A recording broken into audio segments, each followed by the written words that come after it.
Reporters for Vice News travel the world, putting a human face to the world's most important stories. There's a solid wall of riot police officers. But now, we introduce you to them. They're doing CPR on one of the casualties here. We don't know if he's going to make it. This is Field Notes, a show that sits down with our reporters to find out the stories behind their stories and how they got so close to the action. Feeling pretty good about that?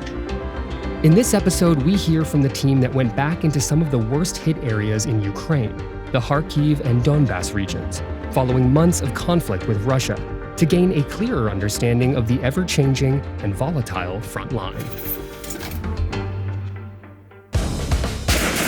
Go, go!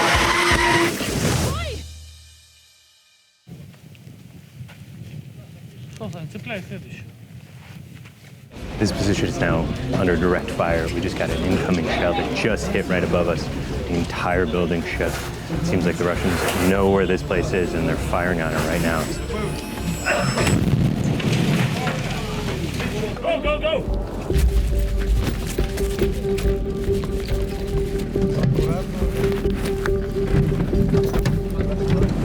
This car is totally ripped out. The windows have been destroyed already because the shelling that was already here outside. We're speeding down this road now to try to get out of here quick. Ben, Amel, thank you for joining me today. This is an extraordinary piece, a piece of very deep journalism about a conflict that we've been following for months now, but that's at a very different stage. So I think I have a lot of questions about what it was like to be so close to those mortar explosions, the actual peril, the way the war is working now and how it is affecting regular people. But let's start with the background. The war, as it started, was sort of like, wow, Ukraine's doing a great job repelling this invasion, but what's the story now? Well, I think that when we first went in February, in late February this year, what was so surprising was the Ukrainian success. I think everybody expected this modern, strong Russian army to sweep in and take full control really quickly.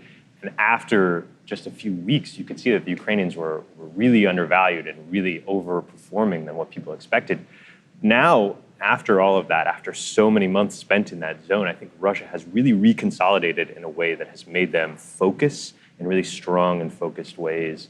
And what we saw in all of our time there was that it's working. And the Russians are making advances slowly, but they're taking grounds. They're just grindingly pushing into new territories and taking areas. I think people that have been following this conflict closely have seen that evolution. But for us, after so many months of watching this war, we thought that viewers, people that maybe didn't have as much understanding, needed to see up close what that looks like for the people on the ground. Yeah, Amel, I mean, the issue here is that it was the news, this invasion, for like maybe 3 weeks, and it was horrifying, right? It was like the world order had collapsed in this very significant way, the refugees flowing out of Ukraine into Western Europe. And then it almost had this like a good news feeling of like the Ukrainians doing very well, as you were saying, repelling the invasion, but then also just like the depth of sorrow that this kind of human suffering was happening. But, the news cycle moved on. Right.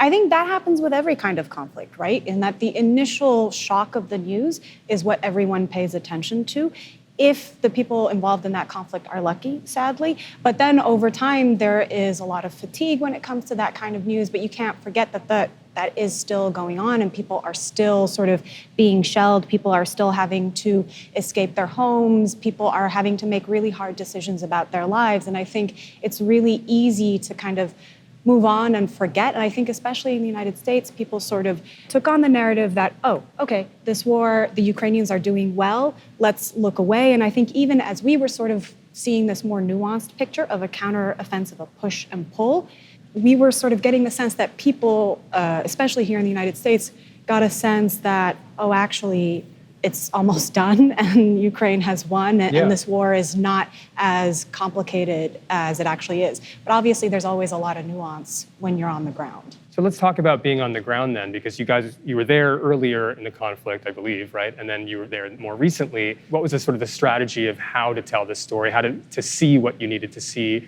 to make people understand potentially what's happening on the ground? So on our first trip in mid-February, I went with a team and everything was bedlam. There was people trying to get out. There was supplies trying to come in. It was really a chaotic and dangerous moment because there were so many shellings, there were still so many attacks. It wasn't really clear where was safe. Now, it is a little bit more clear. The country has kind of moved to a place where life has to move on, even if there are the random missile attacks that Russia is firing constantly and attacking the areas where people are living everyday lives. Still, people need to keep the economy going. People need to keep their regular lives going. So what was different for us was really just seeing a regular country evolve around this war in cities like Kyiv and like Lviv. You would see busy markets. You would see hipster cool bars that are open late. But past curfew, past a certain time, lights would go off and sirens would happen. You'd be reminded that this is a country at war. And then that shift into the Donbass region, the other place that you guys were at, as you wrote, like they're sort of pummeling civilians into submission. That's the Russian, I guess, strategy and tactics. What was it like being there? This is a place I've been covering since 2014 and 15 and on. It's a region that has kind of adapted to the fighting and expected it. After Russia pushed in and took a lot of the territories and supported a lot of the breakaway territories in 2014, what they've used those territories for essentially is kind of a spigot to turn on and off and put the pressure on and off. So a lot of those battle lines had already been drawn. What's different now, what's massively different, is just the amount of attacks. I mean, to say that it's pummeling is an understatement. It is constant. I mean, they are throwing every piece of artillery, munitions, airstrikes, cruise missiles, all at these small villages that they're trying to push and take over new territory. So the difference is just the amount and the severity of the violence and the attacks. And what's different for the Ukrainians is the amount of togetherness and support and pushing back. This is a country that, I think President Putin expected in time would just kind of like give up, let him kind of move his way and take in. But what happened was really the opposite. And that's what I think has been really inspiring to see, is that the Ukrainian forces, the Ukrainian people have all kind of rallied together and stayed unified in the attack. And that's something that has remained unchanged from February until now, is just you find these Ukrainians that are willing to fight, willing to exhaust themselves at the front line, expose themselves to attack. The civilians that we met were constantly under attack and constantly, they were just like, listen, this is my home, this is where I'm from, this is where I want to stay and where I want to die. The enemy positions are very close by. It's kind of the luck of the draw every single time you go outside. It does take a toll on you after a while. You can definitely see it in the eyes of the soldiers who spent more than a couple of weeks here. At the same time, though, we're on our own land. We're doing what we came here to do. There's nobody here that really doesn't want to be here. So I think as many times as we go back, as many people as we meet there, what we find is the constant thread, aside from the violence, is just the amount of Ukrainian strength and fortitude in the face of these really violent and desperate times. I think the film does a really good job of showing that, especially that scene where you're, in a bunker, so to speak, with Ukrainian armed forces. They're, playing checkers and playing songs, keeping spirits up, and then 6 hours of being pinned down by shelling. Tell me about that, being there for that, because it was harrowing on film, and that bunker shook, and it must have felt like something. I mean, this was a place that it's a place where they were just basically holding the line. These are volunteer soldiers that found this hidden place to kind of hide under this bunker and fight back slowly but surely against the Russian forces. They were kind enough to let us come along, brought us in on a really dangerous pathway. And inside that bunker, what we found was a lot of really tired eyes, soldiers that had been there for months just being pummeled. I mean, there was just a real difference in our reaction to the shelling to their reaction. We, of course, were jumping at every single shell, and they were just like clockwork to them. This was a place that Russians knew where it was. If worst came to worst, these guys were ready to be shelled and hit by what could destroy the bunker, like a bunker busting bomb from above. They knew that could happen at any moment. We went expecting to spend maybe 2 hours at this bunker max, really, try to get in, talk with some people, get the understanding, and then go out. But we were pinned down right when we were kind of getting ready to leave, right when we had talked to people. We heard really direct fire, really direct tank shells come in. Our truck outside the windows had been blown out. I think that the Russian forces had seen this and were trying to like shell it heavily.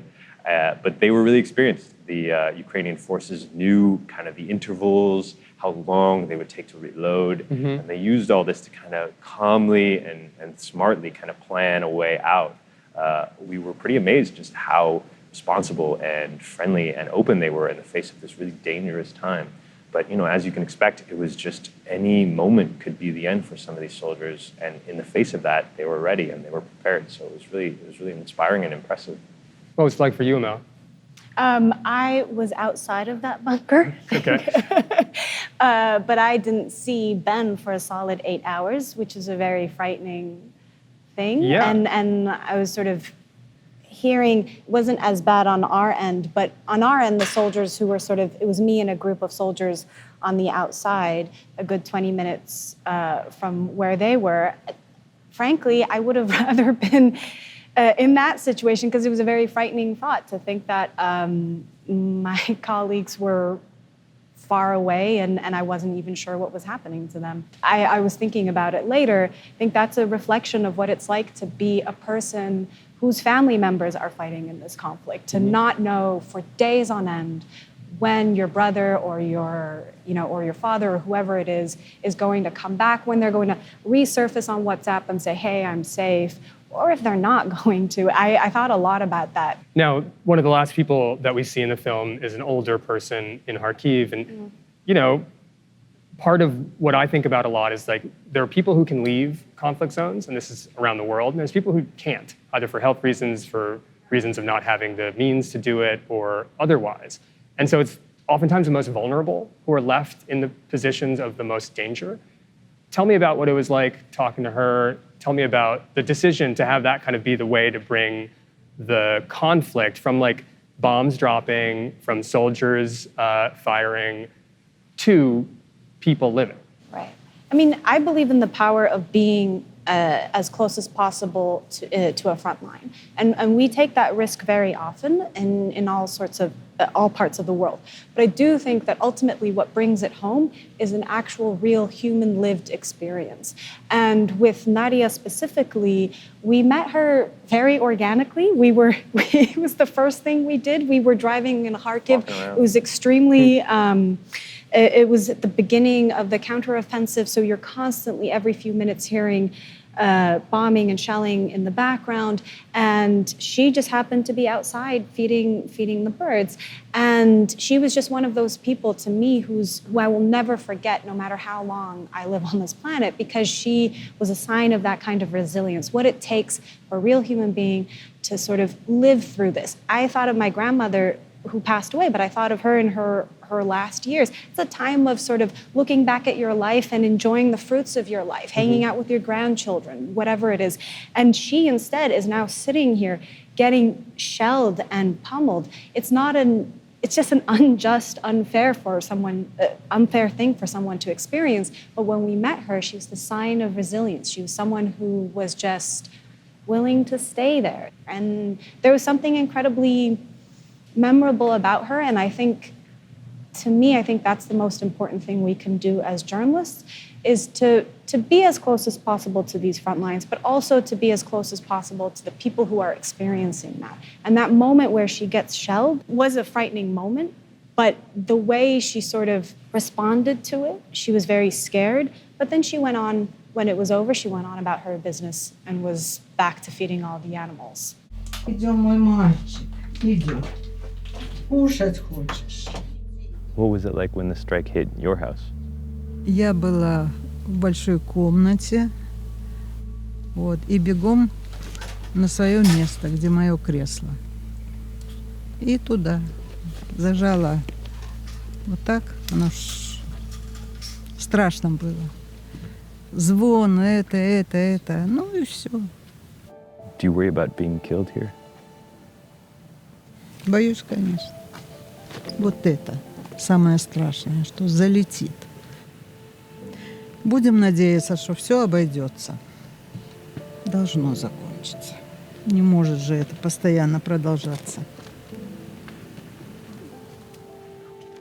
And there's just so many people like her too. I mean, she was somebody who instantly we met and took us in and welcomed us and wanted to talk with us and be open with us and shared her time and cried with us and explained her life, her story with us. We had so many experiences like this with so many civilians who were in the middle of one of the hardest and most complicated parts of their lives. Besides Amel and I, we had a colleague, a local producer named Julia Kochtova, who's Ukrainian, who is so experienced and sensitive at talking with these people. Our cameraman, Zach Caldwell, is so good at kind of connecting with these people. So as a group, we just try to open ourselves up to these people and kind of give ourselves the ability to hear their stories and connect and be honored by the fact that they would share in these really desperate times, their really trying and tough circumstances that they're in.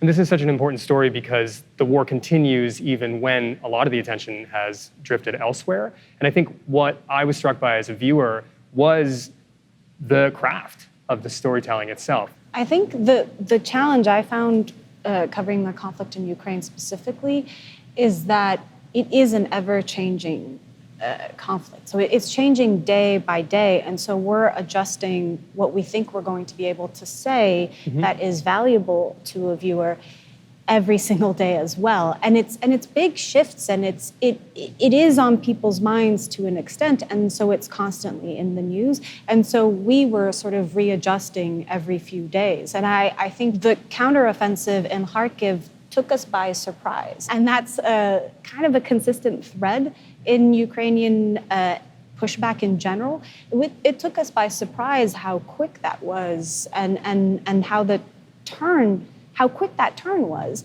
And so that meant us readjusting. But I don't think it was clear to us until we left Ukraine and had a little bit of distance and had help from people who were not there with us, giving us these more big picture thoughts, or at least asking us and probing us so that we could sort of get a better understanding of what it is that we're trying to say and what it says about this push and pull that is a lot more complex. My ideal takeaway is that people don't leave necessarily with a conclusion that's a statement, but rather just an understanding that there is a lot of nuance in this conflict and it's never as simple as we think.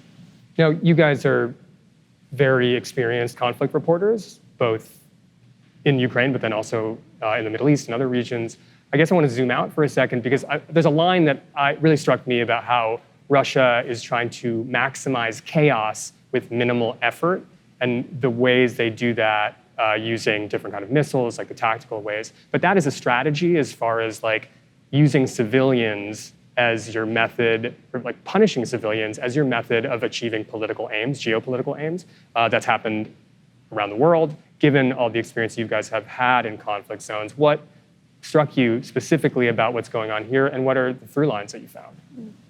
I think that there are a lot of similarities to a lot of conflicts I've seen, but there's also a lot of big differences. On the ground, the big differences are just the way that the war works.